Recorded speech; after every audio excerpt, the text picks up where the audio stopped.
9:06 from this morning. But impressive nonetheless.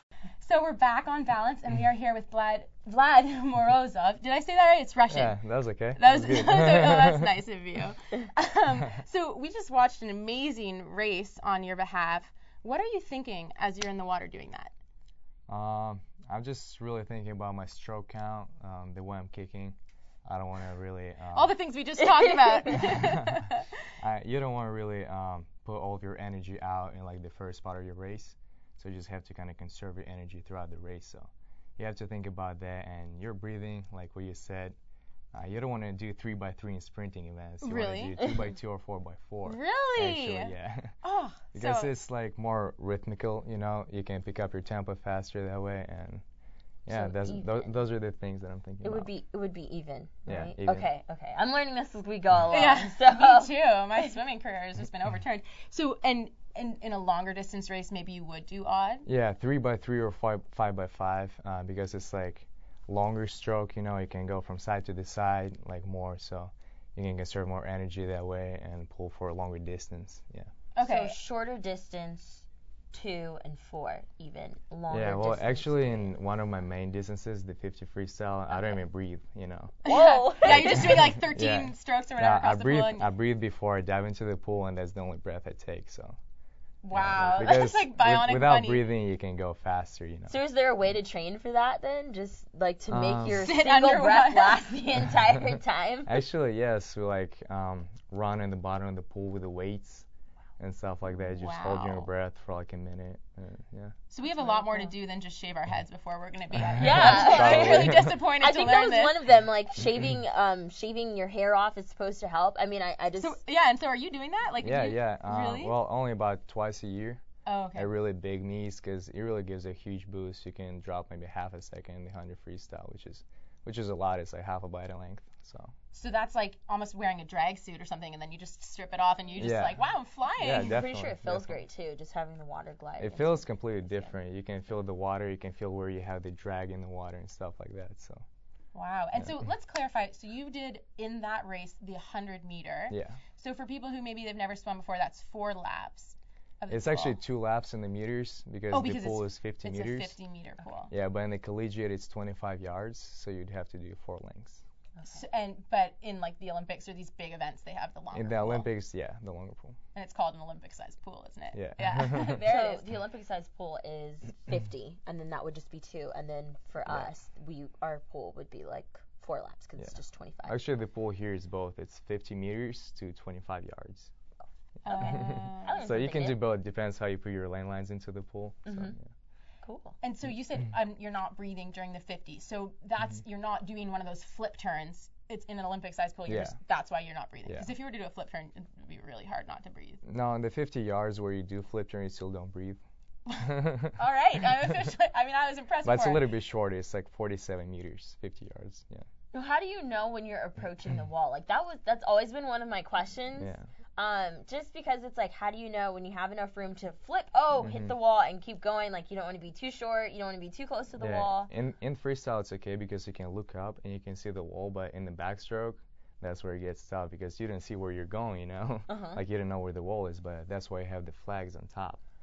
So you have to kind of count your strokes and then flip to your stomach and then do the flip turn. And obviously, you're now at this level, and we're so impressed, but you started somewhere. When and where did it all start? Well, I was actually back in Siberia when I was 8 or 9 years old. I don't remember anymore. But my mother, yeah, my mother wanted me to do something. I did like dancing, weightlifting, and all those sports, and I did swimming, and I was kind of good at it, so. It kind of worked out for you. Yeah. So you were doing weightlifting as a 9-year-old? Yes, I actually was for 3 months. Maybe you were lucky you did swimming because doesn't weightlifting at a young age like stunt your growth and all this? We actually still lift a lot, like at this point, especially sprinters, because it gives you more power. You can be faster and stronger, so. And you're lift a lot pretty too. much like using you're moving the water, so you need to have that force. Yeah. But you also can't be too big from lifting because you get big and then you just drown and you can't move anywhere. So you have to balance that out somehow. Yeah. So it sounds like you have experience in a variety of different things. What do you do to cross-train now? Well, as I said, I lift and I run sometimes, do spin bikes and stuff like that. Just abs and the usual stuff.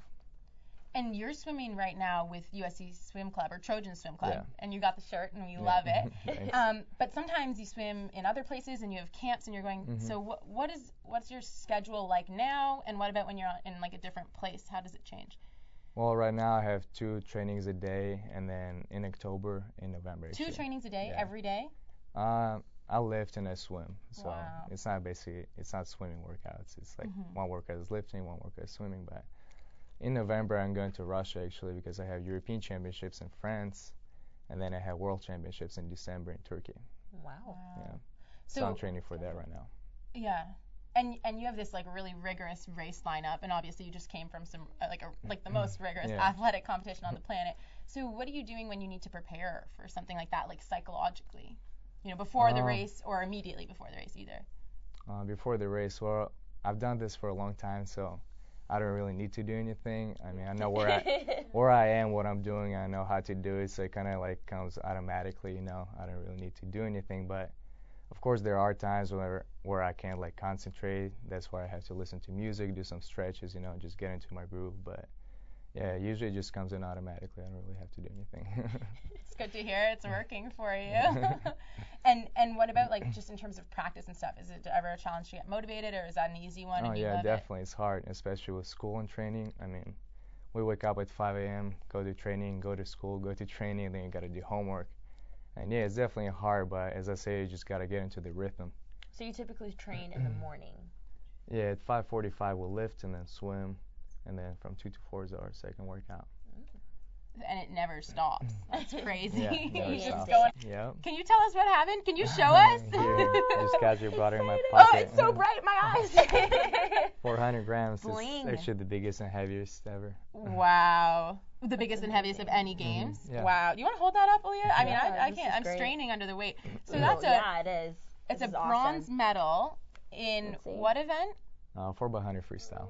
4x100 freestyle. And you were swimming, what position were you in? Third. I was third. Yeah. Yay! That's awesome. We love that. I know. There's no greater, like, exciting thing. Wow. It's kind of. I'm still getting nervous when I watch that. Really? So, and as we watched that, you told us some sort of secret strategy that you had. So tell us, what were you doing? Actually, on the first length, I kind of let them go in front a little bit, so that when they get tired, I can catch up to them faster. Because when you're swimming next to someone, someone's in front, there's a huge wake that's coming off of them, and it's much harder to catch up to them because you're kind of swimming against this current. So you have to also think about that. Wait, so I thought you let them go ahead though, so you were in the wake. But they were already ahead. Oh. Yeah, they were already ahead. So if I tried to catch up on the first length, it would have been way harder. So you were conserving energy to break through that wake on the second lap. Yeah, because they would be slower on the second lap, and the wake would be less intense. Yeah, less intense, and it'd be easier to overcome the wake. So now would you use the turn after that to push off as kind of like leverage to get in front of them again afterwards? Yeah, definitely. Okay. You push off the turn and then use that speed to kind of accelerate and catch up. Okay. Not only is that strategic, but that's risky because if you're conserving energy and then they have more left in the tank, you don't know what they have. Or if you go out too fast and then you just die in the last 15 meters. Yeah. I mean, wow. Well, that's something I never would have even thought of. And Aaliyah said that, during the turn you're really using that leverage. So do you practice just turning and what? Yeah, a lot. Especially before the meet starts, we do a lot of turns, a lot of dives because it's such a critical point in the race. So at the Olympics, you're doing your Olympic warm-up. How long are you actually warming up for, and what are you thinking? And are there reporters and stuff, or what's it like? Well, it really depends on every person in particular, but as a sprinter, I already do maybe 2,000. I mean, in practice, we do 7,000, 10,000 meters. But you're doing 2,000 meters before that race? Yeah. Wow. You gotta warm up. I mean, for the rest of us, we're like, wow, this is exhausting. I'm done. And so as we were watching the video, you also mentioned that Australia was supposed to be the person that won the entire race. They were talking a lot, and they actually had 2 of the fastest 100 freestylers in the country before the Olympics. In an individual time trial. Yes. Okay. So definitely, by definition, they were supposed to win the relay, but they didn't even get on the podium. They got 4th, so it was a huge deal. So then what was it like standing on the podium then? That's what we all really want to know. Take us to that moment. Well, I'm definitely never gonna forget that moment. what I remember is that I couldn't believe that I was there. You know, it was just like such a shock still. And you commemorated it. Can we Yeah. see your memory? We want to see it. Alright. Oh, no, Oh. your tattoo. Oh, we here it is. saw the medal, but this is what we want to see. I mean, I'll always be proud of it, so why not, you know. So you can remember it forever. That's So amazing. But also, the guys who won, the French guys, there was Clément Lefebvre. He was on our USC team, so I was happy for him to win. And then the guys who got second in the US, there was Ricky Behrens. So he's also one of my big friends, so I was happy for him too. So it was really, I knew that we didn't lose the gold, we didn't lose the silver, we won the bronze. So it was really a great moment. Yeah. Yeah. And so all these people you're training with? Yeah, we were training with them 2 years before the Olympics, so I'm really close to them. So what does that say about USC swimming? I mean, that's a huge we're accolade. one of the biggest clubs in the nation, in the world actually. Wow. If not the biggest. And even in the club, there's a ton of people that you're competing to rise above at every practice. Yeah, definitely. How many? That's what we do. Everything. Yeah, that's sport. How many people are at these practices that you're going to? Well, before the Olympics, there were about 40 people. 40 to 50, yeah. Which is like, what, 5 people per lane, 6 people per lane. Wow. Yeah. So if you're swimming down the lane, someone else is, whatever, a hot shot or something, are you trying to get them out of the way? I remember when I used to swim, it was like, I'm going to bump into someone on my flip turn. Are you beyond that because you guys are so pro? Yeah, kind of. Not gonna lie. Yeah, that's It's all about competing. You know, you try to be better than the best in order to become the best. So. Can we learn a little swimming from you? Especially me. Can you I'm a beginner with swimming. Well, so. we talked about the bilateral breathing. So, like, we want to learn how to do a stroke. Like, so when I swam, we had this drill. It was called catch up or something. Can you run like a little drill with us on land here? Catch up. Okay. Or whatever drill you like, or whatever you want to teach. I like catch up. Yeah. You like catch up? Yeah. Oh, so it exists. It goes like this. Your hands are in the front. Okay. And then this hand stays in the front, and then you pull with this one. You take a breath to the right. Okay. Take a breath to the right. Does it matter? Do I need to focus up, or is it no, just? No, you just go to the right, kind of to the back where your shoulder is. Okay. And you're trying to not stop moving while you breathe, right? No, this one's in front now. So we're calling this catch up. Yep. Okay. And it's because your hand is catching up with the other one. Definitely, yep. So what's the point of doing that drill? It's more for distance swimmers, actually. Oh, okay. Because you can go over a longer distance with one stroke, you know, glide for longer, so. So it seems like a wide range of motion. Are there specific arm exercises you have to do? Like, I know my shoulders are sore right now, so doing that is kind of like, ouch. You have to stretch a lot. Stretch out your shoulders, your legs, everything. Okay. Because in swimming, it's very important. Amazing. Yeah. And the dedication that you've had, do you have anything that's your sort of number one? Like, is it your family or what really? Well, actually, I just set this goal of becoming an Olympic champion when I was little, even before I started swimming. Wow. I told my grandmother. You're like, I don't even know what the sport is, but it's happening. You achieved it. That's awesome. I told my grandmother I'm going to be an Olympic champion. She's like, what sport? I'm like, I don't know. Was she on board with you? Huh? Was she on board? Was she like, oh, yeah, that'll happen? I don't know. She probably didn't believe me. Wow. Yeah, but I'm still working towards that goal. And hopefully it will happen. How old were you when you decided that? About 7. Wow. Very determined at a very young young age. And that gives a sense of the level of commitment. I mean, that's been, what is that, 13 years ago now? Or how old are you? 13 years ago. 13 years ago, 20.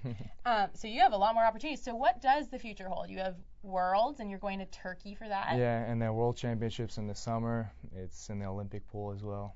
That's in Turkey. Or is that a whole nother one? No, that's going to be another city. They don't know yet. Okay. Wow. Oh, so you have a Winter Worlds and a Summer Worlds. Yeah, but the Summer Worlds are usually bigger than the Winter. Yeah. Okay, and because swimming is a summer sport. Yeah, that hasn't been determined. And you have 4 years. It sounds like you're years, going back for sure. Well, if you have it your way, you're doing this thing. I'm planning to go to 2 more Olympics, if not 3. So we'll see. They say the sprinters get better with age. And they're still young. Wine. 3. So that'll take you every 4 years. That'll take you to 32. I'll be 32. Yeah. Wow. There are swimmers that do that. This is something that you can continuously do, even as you age. Because other sports, it's sort of like gymnastics and you're done. But yeah. Well, you still get shoulder injuries a lot, but it's usually not as bad as in gymnastics, as she said. But yeah. You can still kind of keep going, especially for sprinting because it's short. We're so excited to watch you for the next 12 years. 12 years, it's a long time. Yeah, it is a long time. And that just shows that, it starts at 7, but 7 to 32 is most of your adult life. Yeah. Wow. Well, thank you so much for joining us. Thank you for having me. We know you need these because they're going to take you to the next level, right? So we will gift these to you. Oh my God, thanks. No, thank you so much for joining us. This was great. Thanks for having me. Thank you guys for watching Balance. It's been wonderful, and we will see you next week.